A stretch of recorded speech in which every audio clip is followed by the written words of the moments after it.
Bonjour, everyone. I am Cadet Lieutenant Colonel Uribe, and this is my co-host, Cadet Caldwell.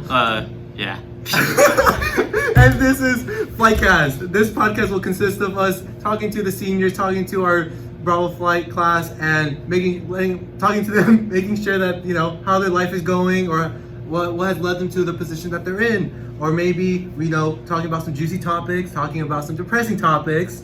Who knows? This is all raw. This is all just out of anywhere. We haven't rehearsed anything. So yeah, that's pretty much it. Do you have anything to add on? I just want to say, this podcast, we want it as unedited as possible. So any mess ups, any bloopers, everything is going to be completely out there. So just enjoy the raw content and just who we are and who these cadets are.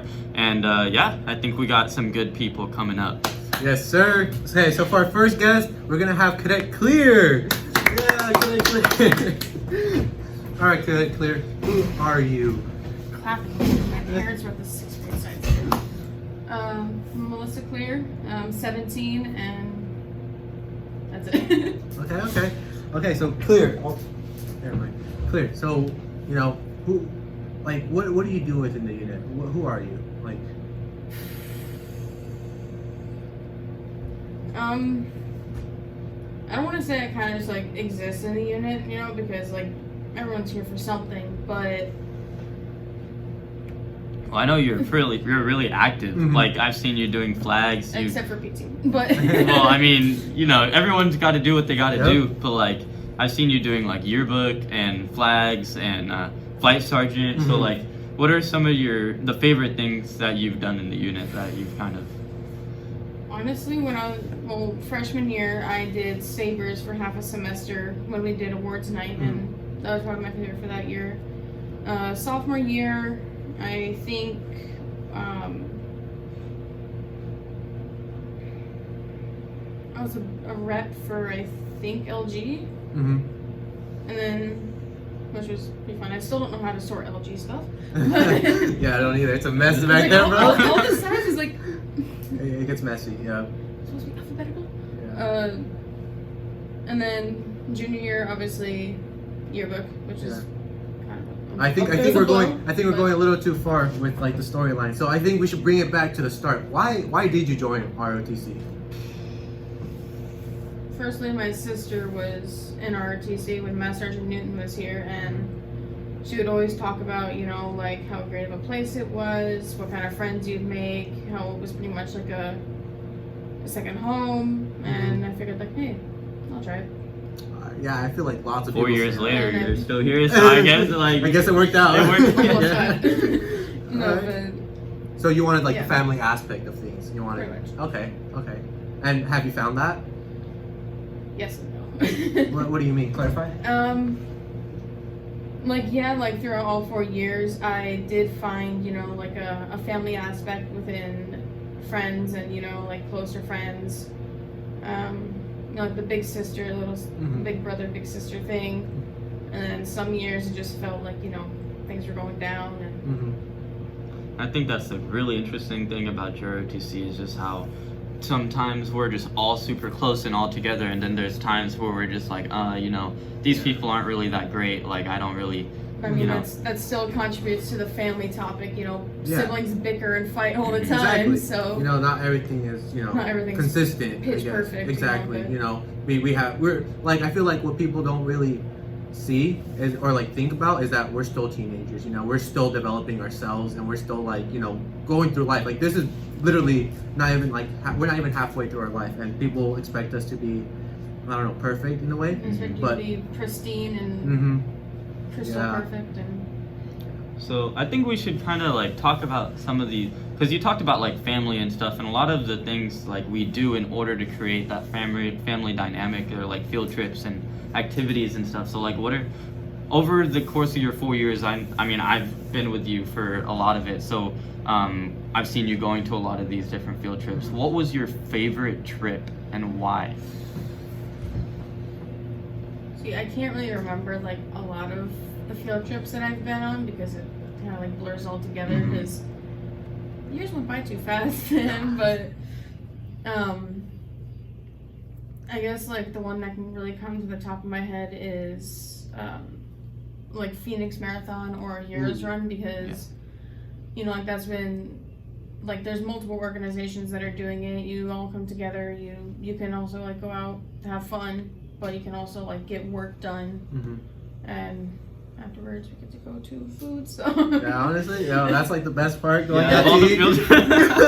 food. school. Going out to eat. That's the only reason I go to food. No, I'm just joking. I'm just joking. No, No, I'm just you're not. joking. No. No, but like I think Heroes Run is a really unique event, Mhm. not only in what it is, where we're like honoring a Marine, but also for the unit. It's like our first big community service event, so it kind of shows us, I guess, right off the bat how the command staff really like works together, and how. And if first years are going on, it really shows them like, wow, this is what we really do. Yeah. You know, not just like, oh, sit in a chair, hold flags, hold rifles. You know, it shows them like we're more than just that. Not to just like to add on to that. It's like I feel like that's like one of the best field trips that we ever go to, just because of the fact that every single year goes. So like first years go, second years go, third years go, and the fourth years go. So like everyone goes, and like they like that camaraderie, dude. Like everyone is so close to each other. Everyone like, you know, afterwards when we're done with what we're supposed to do, we go out, we play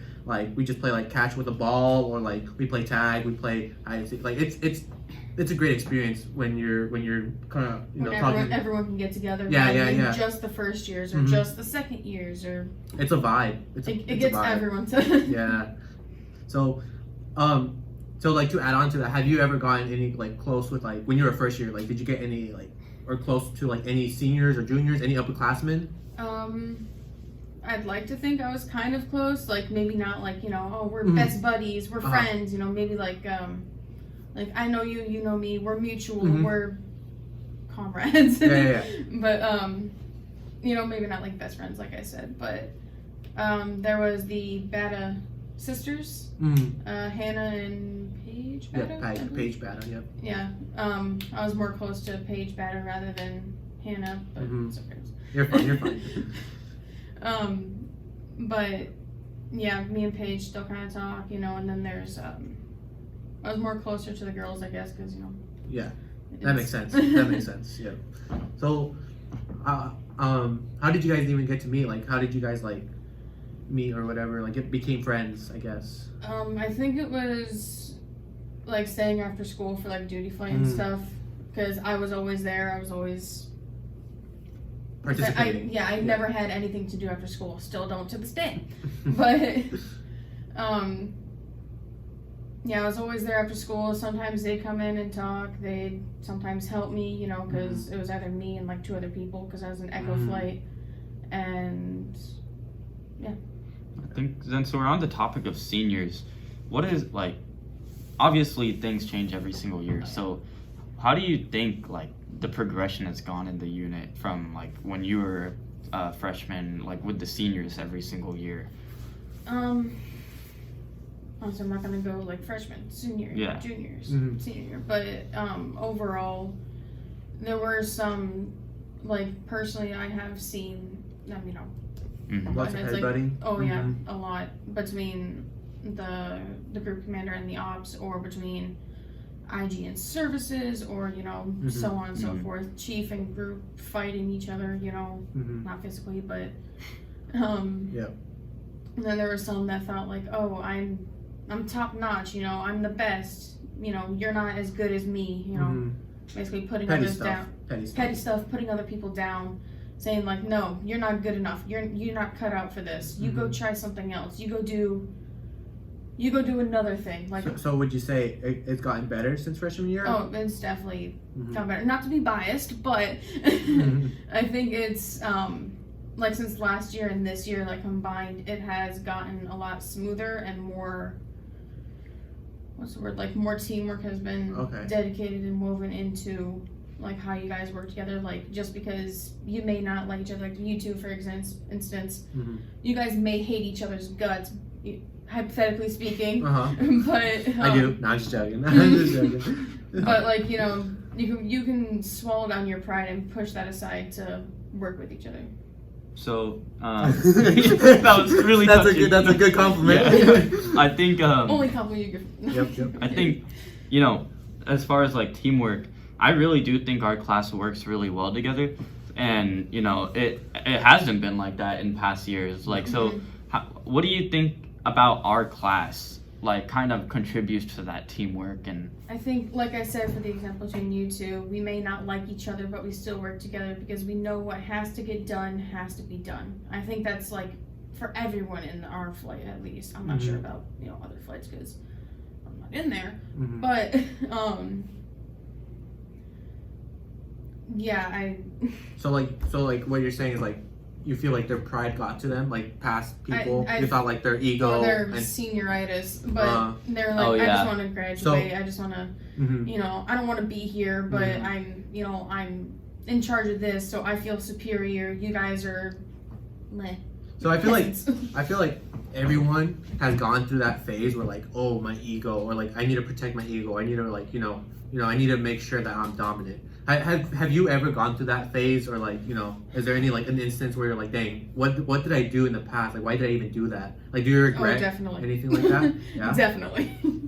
I mean, I haven't said like, wow, you're weak. You know, I haven't gone to that, but I've either experienced that or I have been like, here, let me help you, which probably came off as like, here, I can do it better than you can, which it wasn't an intentional thing, but like, you know, it probably came off that way because me and English, even though it's my only language, don't work well. And so like, since we've been talking about like the progress between years and stuff, what is your biggest piece of advice that you can give to lower classmen that might have to go through these types of difficulties?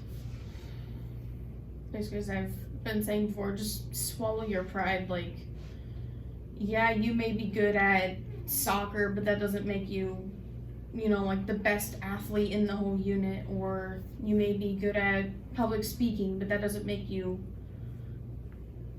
That was targeted to you. No, finish what you were going to say. It was like. She was like. I was trying to you know, just because you're good at public speaking. Or just because you're good at photos doesn't mean that you're going to be the best photographer. Or just because you're good at painting doesn't mean that you're the next Michelangelo or Leonardo da Vinci. I get it. Or. Okay. So basically, like, humble yourself. You know. Be humble. Be humble. Unless you're Muhammad Ali. But. I mean, he was like the GOAT. Like he was humble, but. He still knew his worth. Like, yeah, exactly. As long as you work hard to get to where you are, then you're allowed to have a little, you know, that big bragging rights, you know? Yeah, exactly. Like, I totally agree. It's like, if you know, you need a, what's that saying? Like, walk, if you can't talk or walk the walk. What's it called?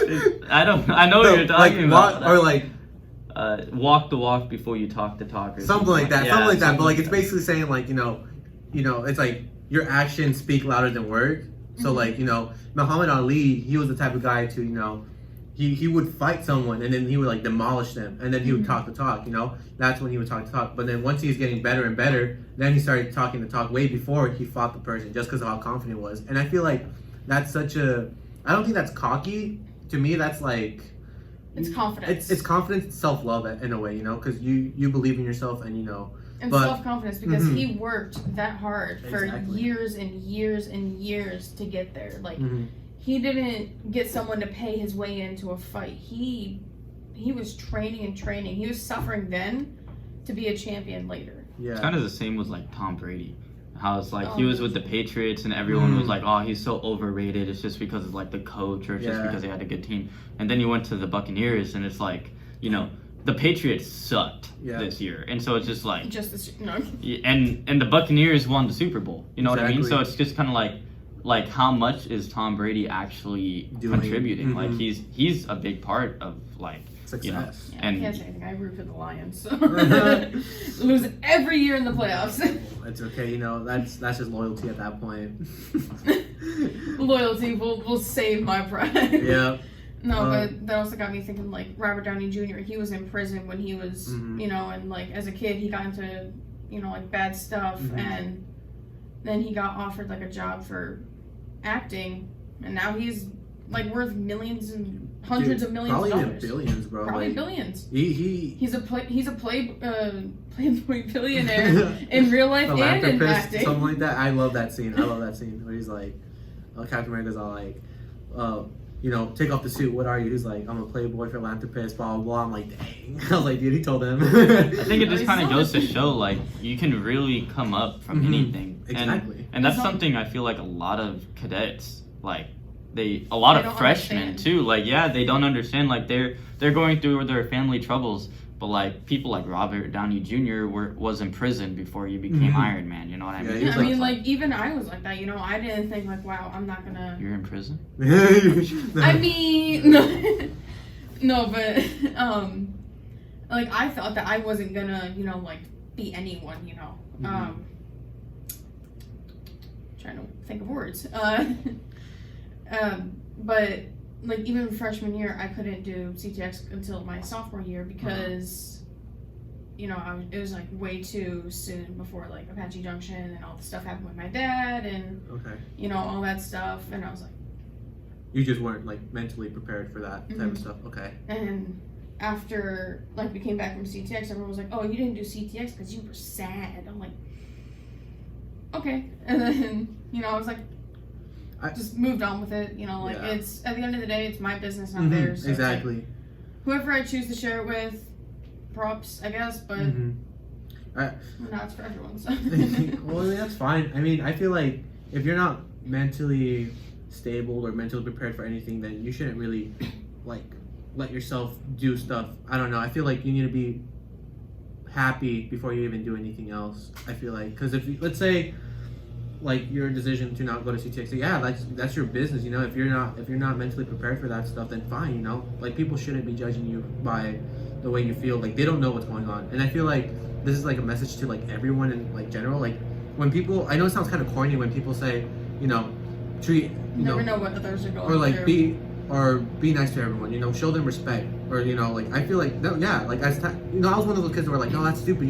They need to show me respect before I give out respect. But like I was like, dude, no, that's not the point at all. Like the point is be the bigger person. Be like, be nice to people because who knows what they're going through. Like and you being nice might even save their lives or make their day. So I try to be nice as much as I can. I try to say hi to everyone that I walk past or like just what's up. But I feel like that's something that people should really like work on, being nice to everyone. Yeah, Respect. my general rule was if you give me respect, I'll give you respect. Usually, whenever I meet someone, I'm respectful. But if you then show me that you're like meh, then it's gonna be like, well, I'm gonna be meh back to you. So exactly, it's like you need to be the burger like person. give to get. Give to get. Yeah, I love that. Give to get. Give to get. Yeah. So you need to give respect to receive respect. Yeah, I know the saying is like, if you don't respect me, I'm not going to respect you. But at the end of the day, who's really going to, like, how are you going to get that respect if you don't respect them? So Who's going to respect you if you can't respect yourself? That's true. Even that. Yeah. Whoa. Mind-blowing stuff here, guys. Mind-blowing stuff. Oh, Joe Rogan. Rogan. Joe Rogan. Where are you at? Can't No, I have my compare. moment. This is the best podcast there is. First episode, the best one, guys. Yeah, we're going That's all you need. Just number me. one. Number one trending. Number Million one trending. views. Yep. Million views on Facebook. Negative million views. On Facebook. Catch us on MySpace, LinkedIn. No, I'm just kidding. We're not going on there. It's in the newspaper. Just to touch on more about like, I don't want to go in depth with what happened. And Go with whatever. well, I just have a question. Like, what has helped you? Because now you seem completely fine. You seem really motivated. You're like always here and stuff. Like, yeah, you might not be 100% there, but at least you look like you look like you're good. So, what helped you get to the point that you're at right now? Well, mostly it was like teachers, because for some reason I'm seen as a goody two shoes because I have more of a connection to teachers than I do to like the students in the class unless I know them. And like with my English teacher, Miss Barker, my math teacher, Miss Norris, my human anatomy teacher, pretty much any teacher that I can like kind of relate to or that's like generally nice or helps me, goes out of their way to actually like show me how to do something when I'm struggling. They've always been like easy to talk to, even Colonel and Master Sergeant. Even like Master Sergeant's first year here, I was like, you know, something ain't right. But you know that a couple people I've made friends here in the unit. I've been able to vent out, you know, like talk things through, kind of. So just like finding somebody to talk to. Yeah. Like someone who can relate to what I've been, or can somewhat relate to what you've been through. Yeah. Okay. something similar to. Yeah, I feel like that's like the best thing to ever do, like finding someone that is going through the somewhat the same or has went through the somewhat the same, because then you feel that closure with them. You know, you feel connected to them. You're like, okay, they understand what I've been through or what I'm going through. And so like that bonding just gets there, and I feel like lots of friends or lots of like relationships end up like that. You know, like that's how relationships start. You know, so. Yeah, I feel like that's a really, really great way to. It's like, yeah, you've been through what I've been through. We can, you know, like fight through it together, which sounds cheesy as. Yeah. But I feel like the cheesy quotes are actually like, if you really sit down and think about them, If you they're really like, think you know, about they're woke. If you really think how about it can relate to your life, then you're like, wow. Yeah, exactly. You know, cliches are a part of my life every day. Yeah, facts. Like when I see like cheesy quotes like on the hallways of school, I'm like, bro, what is that? Smart water doesn't make you smart. Something like that, like stuff, cheesy quotes, like just weird quotes, and I'm like, and then when I actually like sit down and think about that quote, I'm like, dang, this quote is like, you know, wow, like kind of. It's good, it's a good quote, but I feel like just because of society and how teenagers are, they just don't really listen to it or like sit down and think about it. Yeah, take it seriously. But when you actually like going back to the quote, like, you know, be nice, or like, you know, be nice to everyone and stuff like that. I was like, bro, like literally be nice to everyone. Like, you know, you don't know what they're going through, you know? Mm-hmm. So.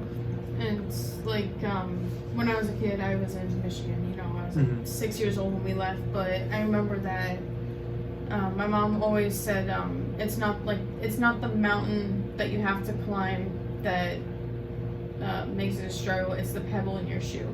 It's just saying like. That's really good. I really do I mean, she need didn't those tell me pebbles in when I my was shoes. 6, but like she told me later on, you know, like because we left Michigan because her father passed, and then we had to go and take care of my dad's father, you know, in Arizona, over the wall there, and basically it's just saying like you have to, like, it's not how much work that you have to put into doing this sort of thing, like whatever you're working towards, whether it's going into the military or going to college or becoming president. You know, it's not the hard work that's stopping you. It's the distractions and the people and the bad influences that are getting under your skin. Yep. Basically, I think that's like a really good place to end off here. I just think, you know, we got some like really deep, like motivational stuff right there. Like, you know, don't let those don't let those pebbles in your shoes get in your way, guys. Like, climb the mountain. Or grains of sand, man. Doesn't matter how big or small. Like, just take off your shoe and throw out those pebbles. Like, get rid of the pebbles in your life. Yep. Facts. Just wear flip flops. Or yeah, just wear flip flops for real until you freaking blow it out. Flip flops. No, but to end it off, like, do you have any like I know he already said, you know, do you have any advice? But you know, if you have last piece of advice to the first year, second years, even juniors. I think especially the juniors. Especially juniors, because they're gonna be next. Mm-hmm. I know it's hard, you know, to talk about it. It's still hard for me to talk about it sometimes, but find someone that you can talk to or that you can trust, or, you know, just let them know like what you're going through, no matter how hard it is, no matter how much of an ugly crier you may be, and no matter how much you sob like a cheesy romance com. Yeah. No. That's not. We're not gonna end it. We're ending it now. Okay. I gotta go to French. Oh, all right. No, but yeah, just like talk to someone, figure out who you can talk to, and. Yeah. So that concludes our first podcast episode ever. Stay tuned for next week, or actually this week we're gonna be interviewing someone else. So maybe, who knows? We're gonna post this up as soon as we can, and you know, just stay with us, and we're out. All right.